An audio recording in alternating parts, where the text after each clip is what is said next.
So we'll take a minute here to just kind of discuss the current political boundaries. Before its recreation as the United Arab Emirates back in 1971, the area was known as the Trucial States. It was a collection of sheikdoms extending from the Straits of Hormuz west along the Persian Gulf. Today, the UAE is a federation of absolute monarchies known as the Emirates. There are 7 of them, and there'll be a quiz on this at the end. Abu Dhabi, Ajman, Dubai, Fujairah, Ras Al Khaimah, Sharjah, and Al Quwain. I like that one best. Their boundaries are complex with numerous enclaves within the various emirates. The colors also tell you what each is, and you'll notice there's a blue dot up near the top and another dark blue dot. That's all one emirate, even though it's kind of separated by a gerrymandered sand. Each of the 7 UAE emirates is governed by its own ruler, and together they jointly form the Federal Supreme Council. Abu Dhabi is the capital for all of the emirates. The Emir of Abu Dhabi is always the president of the UAE. In 2013, UAE's population was about 9.2 million people, of which 7.8 million of them are expatriates. You'll note the current ruler of the UAE is called a Khalifa, a Sultan, and an Emir. Here's a little trivia for you. Every Emir is a sheikh, or a leader, but not all sheikhs are emirs. An emirate is a political term for the division of land along, political boundaries. A caliphate is an Islamic state under the leadership of an Islamic steward with the title of caliph. He's considered a political religious successor to the Islamic prophet Muhammad. Oman is comprised of a fertile coastal plain along the Gulf of Oman. It rises up into rugged Al-Hajar Mountains. Oman's highest point is Jabal Akhdar, which reaches about 10,000 feet.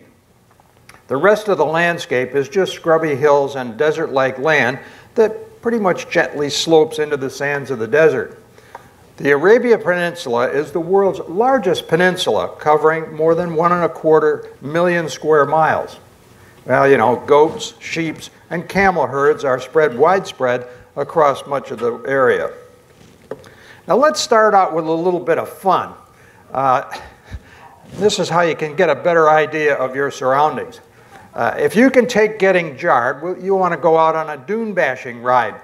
The dunes stretch across an area called the Dibba. The Dibba is a coastal region on the Gulf of Oman. It's divided into 3 parts belonging to Sharjah, Fujairah, and Oman. And remember, those first 2 places are part of the UAE. Oman has a history of mining and smelting copper going back to the Bronze Age. Years of erosion revealed the ore that was a major source of the metal for ancient Mesopotamia. Copper was mined here through the Middle Ages. In the 1950s, large corporations began exploration and mining activities across Oman. Today, the ore deposits in the country are estimated to be millions of tons. Oman recently discovered that some of that rock actually contains gold. All of that stuff will yield about 150,000 tons of copper and 8 tons of gold. That's over $250 million in gold alone. While oil, copper, and gold seem plentiful, water is the most highly prized commodity in Oman. Most of its land is drained by wadis. They're dry except during the rainy season, which might last for a day or 2. A wadi is just a dry riverbed. Nearly 95% of the available water in a country is used for farming, and 2% goes to industry, with the remainder going to household use. Some water actually comes from springs in the hills and mountains, and there are very few permanent rivers and maybe 2 or 3 lakes. But most of it comes from aquifers under the seemingly barren desert areas. Human occupation on the peninsula has been traced back to Africa sometime around 125,000 BCE. The area was home to a prosperous Bronze Age trading culture, which found people traveling between the Indus Valley and Bahrain and Mesopotamia and Iran and all along the coastal areas. The ensuing 3 Iron Ages saw the emergence of nomadism. They developed water management and irrigation systems that could support human settlement in both the coastal and interior areas. This is Fujairah's fort with panels of photos of the 7 ruling sheikhs on it. The fort was built on this hill back in 1670 and was fully renovated in 2000. Now, a member of Fujairah's ruling family has made it his mission to document as much as possible about the building. It once housed his ancestors, and it played host to weddings and executions. I hope they didn't get him confused. The fort was formerly the center of Fujairah. It was a prison and a home. It housed a room devoted to fermenting date syrup. They would take dates, sacks full of dates, and they would pile them up, and they'd leave them there to ferment, and that would produce the juice. And there were special little channels that were carved in the floor to catch the modabas, or date syrup. Aquifers are natural underground water reservoirs found at oases. That's plural for oasis. These make up less than 1% of Oman's land. The areas are used to grow grain, coffee, and tropical fruit. More date palms are grown in Oman than in any other part of the world. Farming in Oman is subsistence in nature. With less than 1% of the land under cultivation, Oman remains a net importer of food. The country produces just enough dates, limes, grains, and vegetables for their own use. Archaeologists found an ancient date press room at Bithna's fort, and those sacks, dates, as before I mentioned, they're stacked on top of one another to squeeze out the juice. And that juice is called dibs. So now when you say, you want dibs on a beer or something, you know where that came from. Shown here is the Bithna Oasis. Gotta get that on my here. It's located in the Al Hajar Mountains at the UAE's Fujairah area. This mountain range has important agricultural centers because it has higher rainfall. Doesn't it look really wet? Anyway, that allows the local farmers to produce a crop every year. And again, it's mostly date palms and a few vegetables. While we know that 99% of Oman is desert, I bet you didn't know that Oman's desert is best known for its meteorites. Yeah, you heard me. Meteorites. Who would have known? Anyway, a meteorite is a solid piece of space debris, usually from an asteroid or a comet.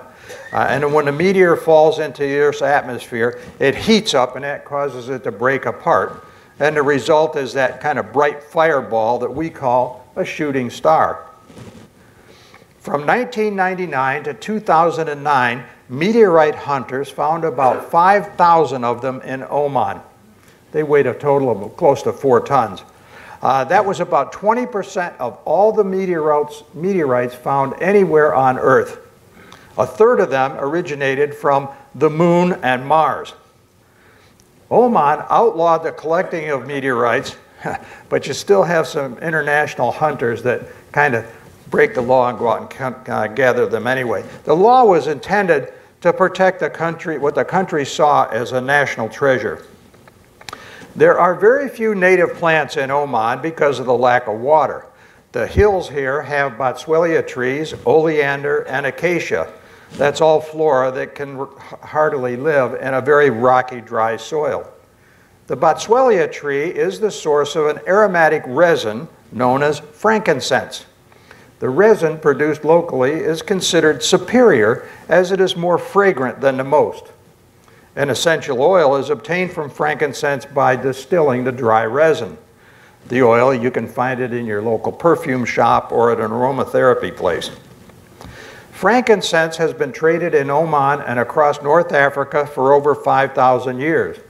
It's often associated with myrrh and was one of the gifts that the Magi took to the baby Jesus. It's also one of the consecrated incenses described in the Hebrew Bible and the Talmud. It was burned at a special incense altar at the first and second Jerusalem temples. The trees start producing resin when they're about 8 years old. And to harvest the frankincense, the people cut or stripe this thing in a fashion that's called tapping. It's kind of like what they do with maple trees, except they don't drill holes into the tree. And the tapping is done up to 3 times a year. The cuts cause the resin to drain out and harden into little drops that are called tears. The final tap of the season produces the best tears. Frankincense is edible, and it's used in Asia for digestion and healthy skin. When used for internal consumption, it's kind of chewed like gum, but it's stickier. And frankincense comes in many forms. Quality is based on color, purity, aroma, age, and shape. The lighter colored is highly prized, and generally the more opaque resins are the best. It's sold in souks or markets, shops, whatever, all around Muscat, so we bought some. Now the next time we go to Oman, we're going to bring home a lot more of it because of a 2008 study. An international team of scientists, including researchers from Johns Hopkins University and the Hebrew University in Jerusalem, described how burning frankincense activates poorly understood ion channels in the brain. They found that frankincense smoke was a psychoactive drug that relieves depression and anxiety in mice. We only want the best for our mice. The name Oman is believed to have originated from Arab tribes who migrated here from Yemen. In the 7th century, Oman became the cradle of Islam. The people's conversion is credited to a military commander. Amir ibn al-As was a contemporary of Muhammad's and an Arab military commander who was sent to meet with Oman's potentates. After they submitted to Islam, the country was ruled by an elected leader called an imam. Muslim is the term used to describe people of the religion of Islam. Islam is a monotheistic religion, meaning that they believe in a single God. The Muslims descend from Abraham and believe in the teachings of the Prophet Muhammad. That's in their Quran or Bible. Islam is the official religion, and Arabic is the official language of the UAE and Oman. They venerate Mary as the mother of Christ, who they look at as a prophet. And drinking alcohol is forbidden to Muslims, and for others, it's only allowed in some designated hotels and a few bars. The spread of Islam to the northeastern tip of the Arabian Peninsula is thought to have followed directly from a letter that was sent by the Islamic prophet Muhammad to the rulers of Oman back in 630 AD. Following the death of Muhammad, the new Islamic communities south of the Persian Gulf threatened to disintegrate because they had insurrections against the Muslim leaders. Now, Fujairah is home to the oldest mosque in the United Arab Emirates.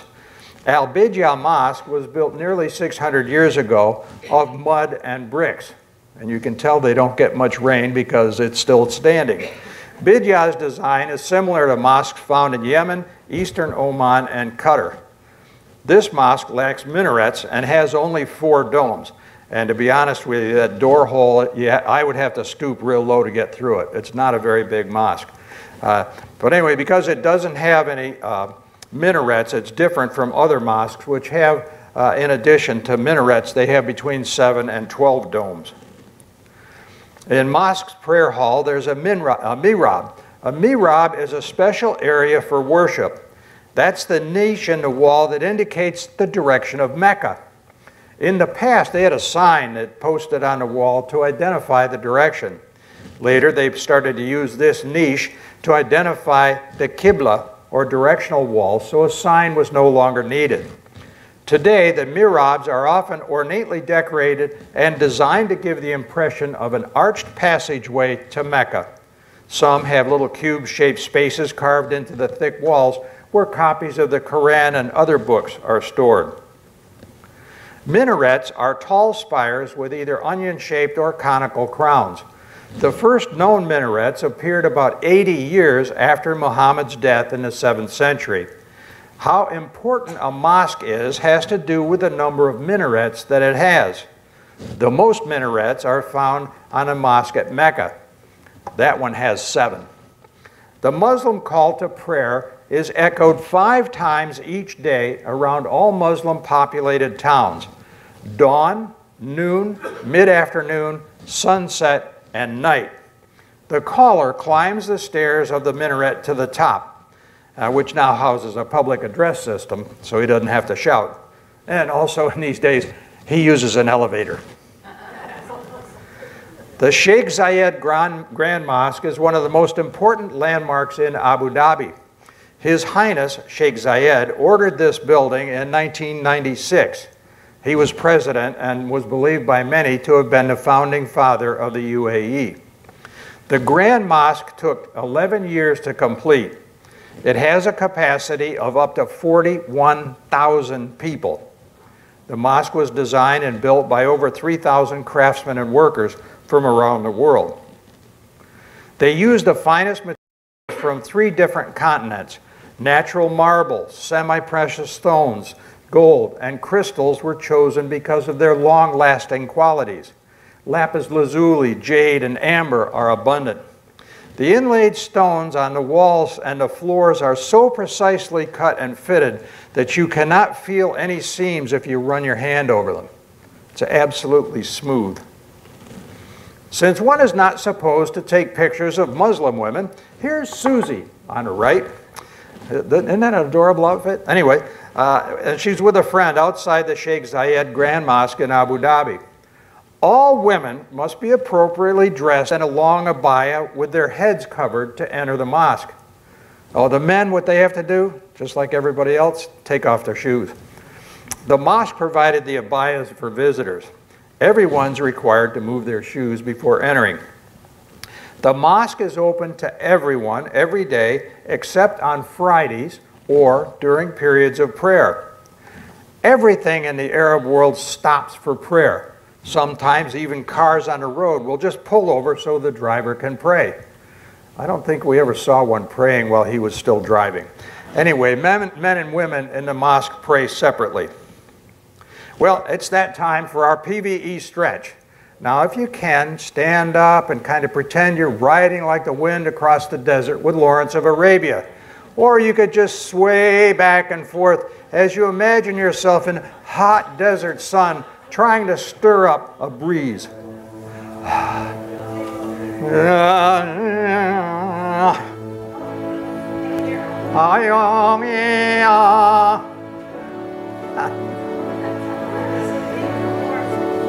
It's too faint. It's like a wisp of desert air. There it comes.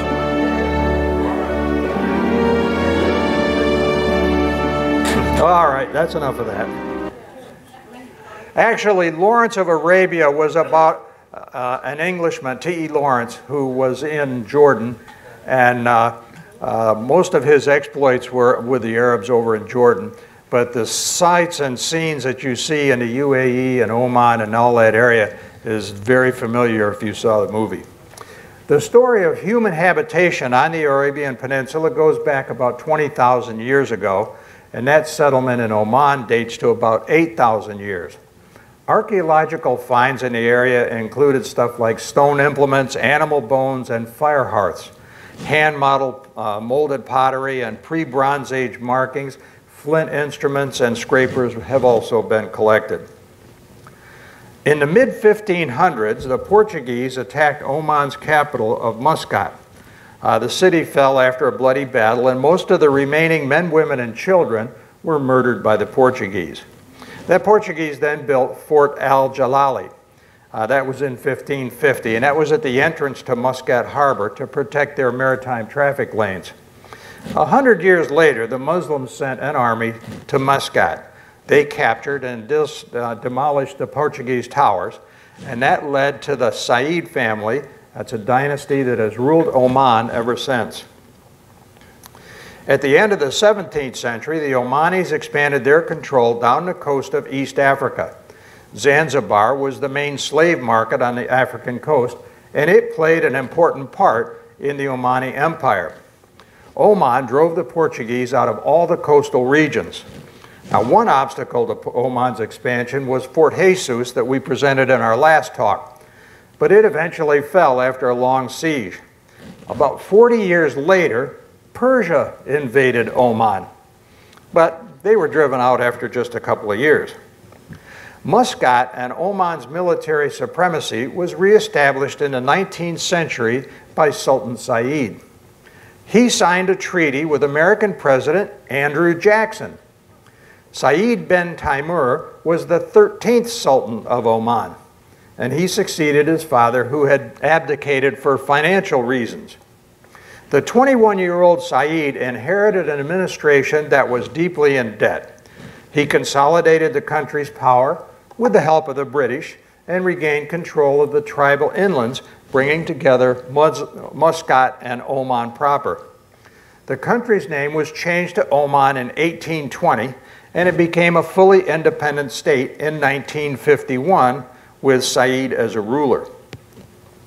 In the mid-20th century, they saw the discovery of vast oil deposits beneath Omani sand. The extraction and refining of oil and gas are major industrial activities here. The fortunes of the Said family did decline, and friction surfaced with the interior over who had the right to oil concessions. Sultan Said claimed that all the oil was his right. A rebellion broke out, and that forced him to again seek British help. The rebellion was put down with the assistance of Iran, Jordan, Pakistan, and the British Royal Air Force. A slump in prices of oil at the end of the 20th century saw the country decide to diversify its economy. In 1970, Sultan Said bin Taimur was deposed in a bloodless coup by his 30-year-old son, Qaboos bin Said. Basically, Qaboos did give his father a one-way ticket to London and told him, "Here, Dad, enjoy your retirement in England." It was an easy way to take over the country. A new era began when Sultan Qaboos bin Said changed the name of the country from the Sultanate of Muscat and Oman to simply Oman. The armed forces were expanded, the country's administration was modernized, and social reform was undertaken. Today, Oman is an absolute monarchy where the Sultan exercises ultimate authority. Sultan Qaboos said he's the de facto prime minister who controls foreign affairs and defense. He's also the longest-serving ruler in the Middle East. The country now places emphasis on other areas such as tourism. Growing financial and technical service companies that serve the oil industry throughout the Arab world reflect the wealth that's generated by the black gold. The region also has a very strong construction sector. In 1997, Sultan Said decreed that women could vote and run for elected office. Within 5 years, that right was extended to all citizens over the age of 21. The Sultan appointed the country's first female minister, Sheikha Aisha, that's shown here. In 2010, the United Nations Development Program listed Oman as the most improved nation during the preceding 40 years. That survey was from among 135 countries. Muscat has many mosques, including the Sultan Qaboos Grand Mosque. It was built with over 300,000 tons of Indian sandstone. The main prayer hall here covers 61,000 square feet, and the grounds and buildings here can accommodate some 20,000 worshipers. The mosque's prayer carpet weighs 21 tons. The rug took 4 years to complete, and it has 1,700,000 individual hand-tied knots. Whoa. The Grand Mosque was inaugurated by Sultan Qaboos in 2001. In 2011, the term Arab Spring was coined by the media when the people in the Middle East demanded political reform. Oman did see protest over economic and social conditions, Demonstrators were dispersed by riot police, and one person was killed. The Sultan promised jobs and new benefits. He banned abusive and provocative criticism of the government, and trials were held for activists who posted negative comments online. 6 of them were given jail terms of up to 18 months and fines of around $2,500 each.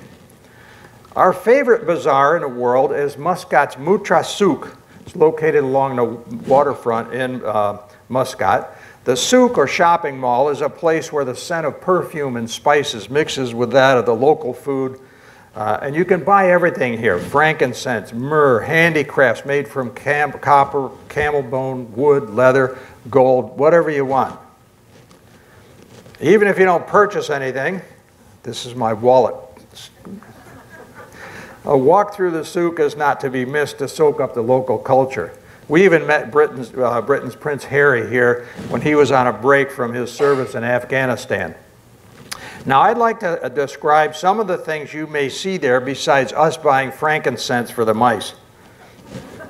Omani women wear clothing with very distinctive regional variations and colors. It's quite common to see them in the souks in Muscat. Again, you're reminded not to take pictures of them, and I got these photos off the internet where some other person did wrong. Now, a burqa is a face covering, and a hijab covers the head. An abaya covers the body. In many regions, particularly among the Bedouins up in the mountains, a metal face mask is worn. However, not all burqas are metal, and the Sultan Qaboos of Oman forbids the covering of faces in public offices. An abaya is a full-length outer garment worn by some Muslim women. This is Susie's abaya. I bought it for her at the souk after seeing the craftsmanship that this tailor put into it. Now you can imagine, just think of this, her expression when I gave it to her and told her from then on she would have to walk behind me. Oh no, yikes. Well, shouldn't I at least have got some credit because I didn't buy her the metal mask? Now, Susie was curious to experience what local women felt on hot, humid days. She observed them lifting their burqas. This was a kind of weird thing. They'd be in a restaurant having dinner. They'd lift the burqa so they could put the food in their mouths. Now, needless to say, she found the oppression of women to be intolerable. Oman's national dress for males is the dishdasha. It's an ankle-length, collarless gown with long sleeves. On formal occasion, the dishdasha is usually covered with a black or a beige cloak. It has a furuka right there. It's a tassel. It's sewn into the neckline, and occasionally the tassel is scented with perfume. Oh, I forgot mine. Headwear is either a simple cap or a more elaborate scarf typical of Arab nations. There's the furaka. A khanjar or dagger is part of their formal wear. The sheaths vary from very simple covers to ornate gold and silver decorated pieces. It's a symbol of manhood and courage, and the khanjar is shown on the Omani national flag. I always wonder, how do they get a knife out with that curve?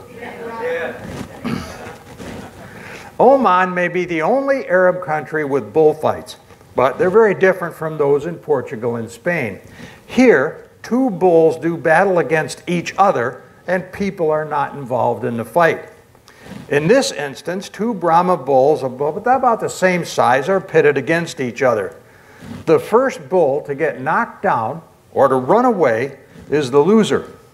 The fight only lasts a couple of minutes, and the bulls suffer no lasting injury, except perhaps wounded pride and a bad headache. Before the Emirates became the UAE, Great Britain was the colonial power. In 1853, the Sheikh signed a treaty with England agreeing to a maritime truce. Following the Gulf Federation Conference, Dubai and Fujairah entered the agreement with Great Britain. The treaty banned the sheiks from disposing of any territory except to Britain. They further agreed not to enter into any relationship with any foreign government other than the United Kingdom. In return, the British promised to protect the Emirates from all aggression by land or sea. This meant that the local pearl and fishing fleets could operate in relative security. In the 19th century, the pearl industry thrived in Abu Dhabi. It was a pretty good source of wealth for the local people until the Japanese developed cultured pearls. The Abu Dhabi pearl trade finally failed completely after the Second World War, when India imposed a very heavy tariff on pearls from the Persian Gulf. In the 1950s, oil was discovered in the UAE. By the following decade, the first ship loaded with crude departed Abu Dhabi. With enormous new wealth, the emirate began a massive program building schools, houses, hospitals, and roads. Today, it's projected that the oil will run out by the year 2100. Fortunately, Abu Dhabi and the other UAE emirates recognize this and have actively diversified their economy in recent years. Now they're investing in things like financial services and tourism. One of the most amazing things about traveling in the UAE is its architecture. It's almost as though the emirs called together architects from all around the world and told them, go build whatever you dream of, and then gave them a blank check to do it. Now let's look at a couple of the architectural wonders that this area has to offer. Burj means tower. The Burj Al Arab is a 5-star luxury hotel in Dubai. The shape of the structure is designed to resemble the sail of a ship. It stands out on a little artificial island and it's connected to the mainland by a private curving bridge. And it's the 7th tallest hotel in the world. Among the tallest buildings on the Abu Dhabi skyline is the Central Market Residential Tower. But most of the people who live in the UAE are not citizens and can't own land. They're from a whole variety of nations, and the workers are mostly in construction and tourist industries. All of the natives are clan-based societies. Abu Dhabi today, to give you an idea, has a population of about 600,000 people. And it's the center of industrial, political, and cultural activity. The Burj Khalifa has a height of almost 3,000 feet. It's been the tallest structure and building in the world since its topping out in 2009. Burj Khalifa is surrounded by a 27-acre park that has flowers and water features. And at the center of the park is a series of pools with water jets and fountains. The plants are watered by water that's collected from the building's air conditioning and cooling system. Like the tower, the park's design was based on the flower of the Hymenacalis. That's a desert plant. Dubai, as with all of the Emirates, is small and needed more land to accommodate a growing population. The Palm Jumeirah is an artificial archipelago created in the Persian Gulf. It's one of 3 planned island groups called the Palm Islands, which extend into the sea. Palm Jumeirah was the first and the smallest of the 3 planned, and it was completed in 2006. Nearby are the World Islands. It's an artificial archipelago of various small islands constructed in the rough shape of the world. They did have a little bit of a problem with this, though, because after they started moving people out onto the islands began to sink into the sea. They've corrected that now, so even more islands are being planned. Fujairah, like the others, has a Friday market, but they aren't just for Fridays anymore. The market is a colorful bazaar featuring an abundance of souvenirs, clay pots, Afghan rugs. They sell just about anything, including a wide selection of fruits and vegetables. And there are great bargains to be had here. But if you go there, be sure you haggle. They won't be happy if they get their first price. You won't be happy if you paid their first price. All along the roads in Fujairah are large homes called villas. They average about 4,000 square feet. And they were built by the emir for all of his citizens. The land they are on is free, and there's no charge for utilities. If there's more than one family that lives in this villa complex, it's enlarged for additional family units, and more land is added to it. Now let's do something people once thought was impossible. We're going to go skiing in the desert. Here, You can play with penguins, build a snowman, roll down a hill, ride a twin-track bobsled, or explore a snow cavern. You can also catch a classic chairlift up to the top of the hill and ski back to the bottom. Ski Dubai is an indoor ski resort with some 250,000 square feet of indoor ski area. It's located in a slanted building on the top of the Mall of the Emirates. And it's surrounded by chalets and restaurants. The park maintains, now remember, this is in a desert where the daytime temperatures are like 120, 130 degrees. It maintains a temperature of 30 to 35 degrees Fahrenheit year-round. Now, football and cricket had the local list of favorite sports. They're not far ahead of horse and camel racing. The Al Marmoon Camel Racetrack is between Abu Dhabi and Dubai. The track is about 2 miles long, and it's bordered by huge grandstands.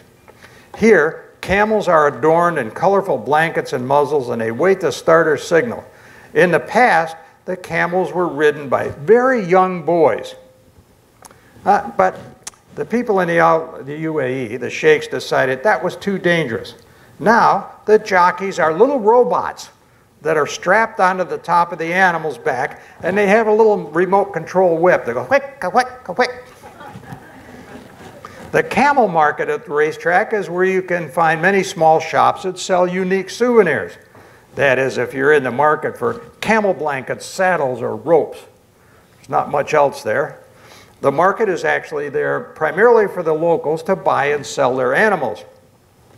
There you'll find things like pens with newborn camel calves and mature studs for breeding.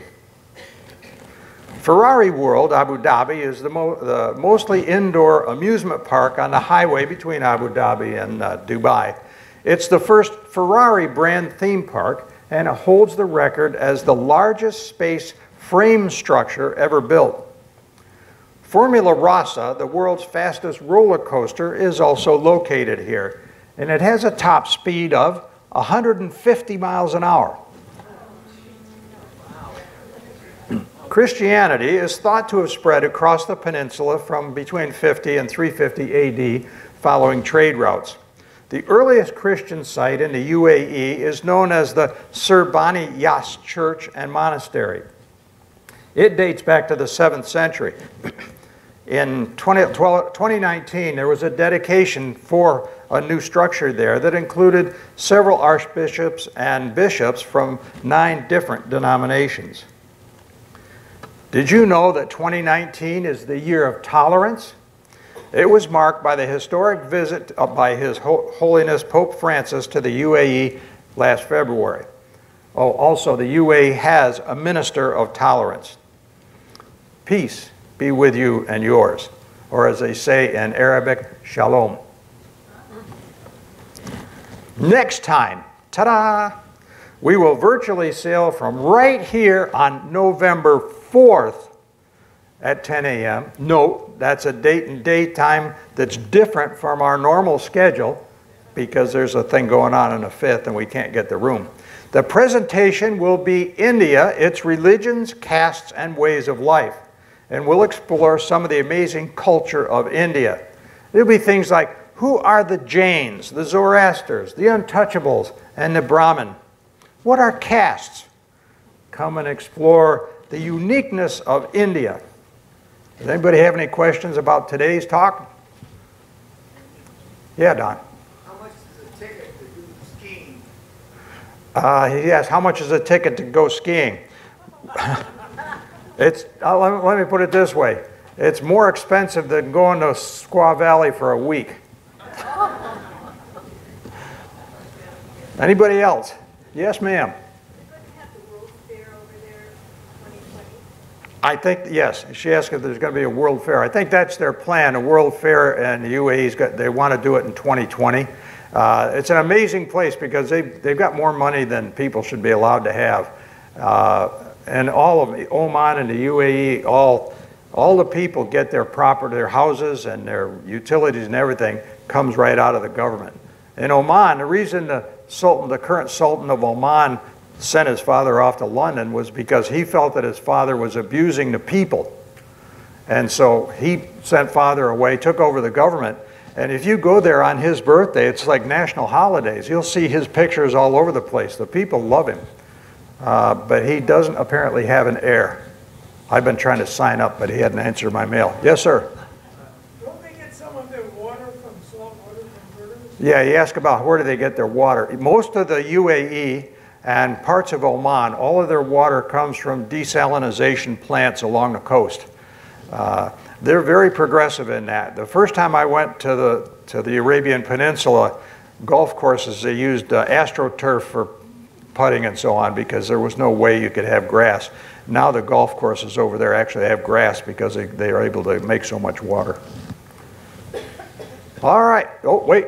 Do they have a common currency? Do they have a common currency? Yeah. In the UAE, it's all common. But between the UAE and Oman, it's different. Oman has its own currency and UAE has its own currency. But when you're near the border, like if you're in Fujairah where we went on a dune bashing thing, the currency is common right on the, I mean, they just use the same on both sides. So if you have Omani money, they'll take it in Fujairah, and if you have Fujairah money, they'll take it in Oman. All right, well, thank you very much. We'll see you next month. Have a great remainder of the day.